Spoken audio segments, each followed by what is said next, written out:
सीता माता की चमत्कारी कहानी। दोष उतरता है, सौभाग्य बढ़ता है। जय सिया राम। यह कहानी सीता माता कहती थी और श्री राम इसे सुना करते थे। एक दिन श्री राम भगवान को किसी काम के लिए बाहर जाना पड़ गया तो सीता माता कहने लगी कि भगवान मेरा तो 12 वर्ष का नित्य नियम है। अब आप बाहर जाएंगे तो मैं अपनी कहानी किसे सुनाऊंगी? श्री राम ने कहा कि तुम कुएं की पाल पर जाकर बैठ जाना और वहां जो औरतें पानी भरने आएंगी उन्हें अपनी कहानी सुना देना। सीता माता कुएं की पाल पर जाकर बैठ जाती हैं।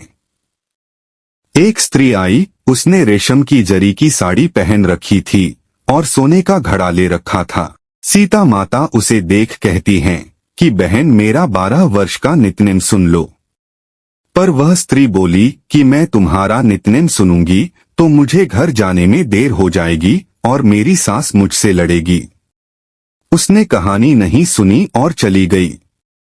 उसकी रेशम जरी की साड़ी फट गई, सोने का घड़ा मिट्टी के घड़े में बदल गया। अगर आप चैनल पे नए हैं तो सब्सक्राइब कर लें। सास ने देखा तो पूछा कि ये किसका दोष अपने सिर लेकर आ गई है। बहू ने कहा कि कुएं पर एक औरत बैठी थी, उसने कहानी सुनने के लिए कहा लेकिन मैंने सुनी नहीं, जिसका यह फल मिला। बहू की बात सुनकर अगले दिन वही साड़ी और घड़ा लेकर सास कुएं की पाल पर गई। सास को वहीं माता सीता बैठी मिली तो माता सीता ने कहा कि बहन मेरी कहानी सुन लीजिए। सास बोली कि एक बार छोड़, मैं तो 4 बार कहानी सुन लूंगी। राम आए लक्ष्मण आए, देश के पुजारी आए, नित्यनेम का नेम लाए। आओ राम बैठो राम, तपी रसोई जियो राम, माखन मिश्री खाओ राम, दूध बताशा पियो राम, सूत के पलका मोठो राम, शाल दुशाला पोठो राम, शाल दुशाला ओढ़ो राम। जब बोलूं जब राम ही राम, राम संवारे सबके काम, खाली घर भंडार भरेंगे, सबका बेड़ा पार करेंगे। श्री राम जय जय राम। सास बोली कि बहन कहानी तो बहुत अच्छी लगी। कहानी सुनकर सास घर चली गई और उसकी साड़ी फिर से रेशम जरी की बन गई, मिट्टी का घड़ा फिर सोने के घड़े में बदल गया। बहू कहने लगी सासू माँ आपने ये सब कैसे किया?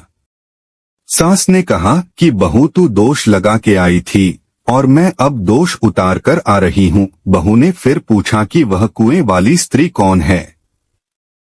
सास बोली कि वे सीता माता थीं, वे पुराने से नया कर देती हैं, खाली घर में भंडार भर देती हैं, वह लक्ष्मी जी का वास घर में कर देती हैं, आदमी की जो भी इच्छा हो उसे पूरा कर देती हैं। बहू बोली कि ऐसी कहानी मुझे भी सुना दो। सास बोली कि ठीक है, तुम भी सुनो और सास ने कहानी शुरू की। राम आए लक्ष्मण आए, देश के पुजारी आए, नित्यनेम का नेम लाए। आओ राम बैठो राम, तपी रसोई जियो राम, माखन मिश्री खाओ राम, दूध बताशा पियो राम, सूत के पलका मोठो राम, शाल दुशाला पोठो राम, शाल दुशाला ओढ़ो राम। जब बोलूं जब राम ही राम, राम संवारे सबके काम, खाली घर भंडार भरेंगे, सबका बेड़ा पार करेंगे। श्री राम जय जय राम। कहानी सुनकर बहू बोली कि कहानी तो बहुत अच्छी है। सास ने कहा कि ठीक है, इस कहानी को रोज कहा करेंगे। अब सास बहू रोज सवेरे उठती, नहाती धोती और पूजा करने के बाद नित्यनेम की सीता की कहानी कहती। एक दिन उनके यहाँ एक पड़ोस की औरत आई और बोली कि बहन जरा सी आँच देना। तो वह बोली कि आँच तो अभी हमने जलाई ही नहीं। पड़ोसन ने कहा कि तुम सुबह 4 बजे से उठकर क्या कर रही हो फिर? उन्होंने कहा कि सुबह उठकर हम पूजा करते हैं, फिर सीता माता की नित्यनेम की कहानी कहते हैं। पड़ोसन ने उनकी बात सुनकर फिर कहा कि सीता माता की कहानी कहने से तुम्हें क्या मिला? वे बोली कि इनकी कहानी कहने से घर में भंडार भर जाते हैं, सारे काम सिद्ध होते हैं, मन की इच्छा भी पूरी होती है।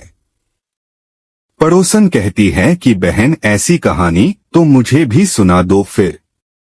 वह बोली कि ठीक है, तुम भी यह कहानी सुन लो। राम आए लक्ष्मण आए, देश के पुजारी आए, नित्यनेम का नेम लाए। आओ राम बैठो राम। सारी कहानी सुनने के बाद पड़ोसन कहने लगी, बहन कहानी तो मुझे बहुत अच्छी लगी।